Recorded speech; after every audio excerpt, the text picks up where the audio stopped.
Holy damn!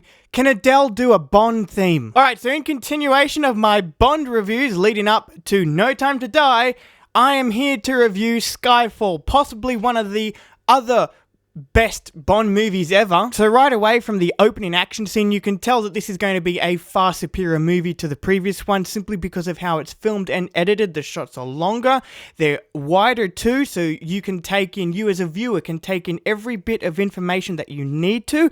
I especially love how the first shot of the movie is just Bond popping around the corner.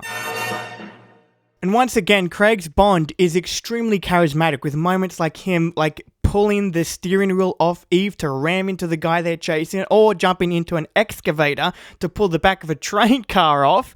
I mean, this guy, seriously, I've been thinking about this for a while now. He's the T-1000. Bond is the fucking T-1000. But nothing could stop this T-1000 Bond from being killed by Sam Mendes, the director. What a way to start a Bond movie. Just kill Bond right before the opening theme. I bring this up because it is such a unique way of beginning your first Bond movie of all things as well for the director, but it also takes Bond in a very interesting place for the beginning part, well, for the first act of the movie, because we pick up with him hungover at bars, and later, once he rejoins MI6 again, he's having physical and psychological troubles. He's going through tests and failing those tests. So I thought this was a really interesting way of kind of reinvesting the audience and me personally as the viewer into the character of Bond again, because that's essentially what Sam Mendes is doing, because with Casino Royale, that was his origin of becoming 007. Quantum of Solace sort of continued that story, so this movie is sort of like its own thing. It's starting from a very new place. So how can you sort of invest audiences into the character of James Bond again? Killing him off, who would have thought that would be the way? But this movie also does something else with Bond, which is explore more of his background, more of his past and stuff like that, near in the end of the movie. I'm trying not to spoil these Bond movies for anyone who hasn't seen them, because surprisingly there is quite a few people out there that hasn't seen them. I've talked to them, they're out there. So without spoiling anything, this movie does explore his past a lot more than the previous ones, or at least the previous Daniel Craig Bond films. Alright, so I've talked enough about Bond himself. Let's talk about the new or returning characters, Moneypenny and Q.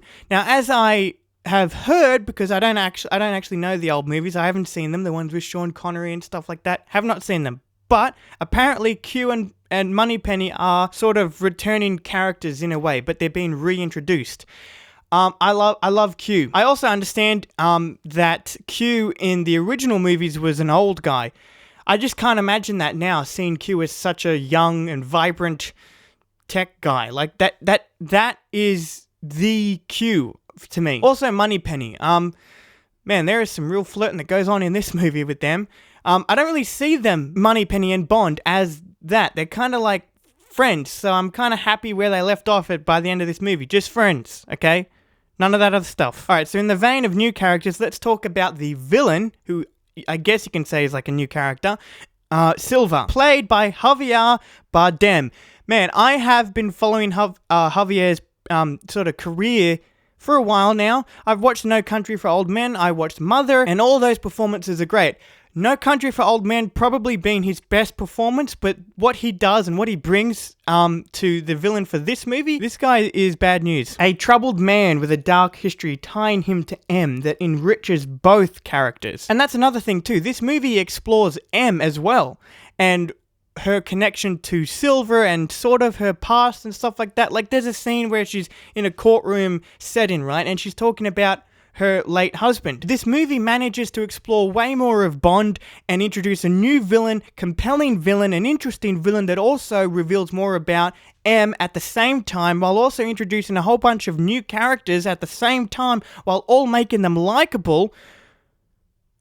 Could you ask for anything more? And with the more movies that I watch and the more I learn about film as an art form, the more one name keeps popping up. Roger Deakins. Oh my god. Every second to third shot in this movie was amazing. It was amazing. I couldn't believe how many times I was actually, in awe of the shot that they used and the placing of it and everything. The cinematography for this movie is some of the best. I'm gonna say it's better than Star Wars, for goodness sake. But I guess that's my review for Skyfall. There's not much else to say that I haven't already said and that so many people have already said because, okay, I will say this. Casino Royale, if we're ranking Bond movies, Casino Royale still is my #1 favorite, but Skyfall comes so close to that. It's on the same level as Casino Royale. What I will say that this movie has over Casino Royale is the cinematography. This is what every Bond movie should look like. Every Bond movie should have the cinematography that this movie and the next movie have. It's just amazing how they achieved the shots that they got. Anyway, I'll stop bothering you now. That's all my thoughts on Skyfall. I will see you in my review for Spectre, which I'm doing something a little different for, in comparison to this video and my previous Bond reviews, so just bear that in mind, and I'll see you in that review.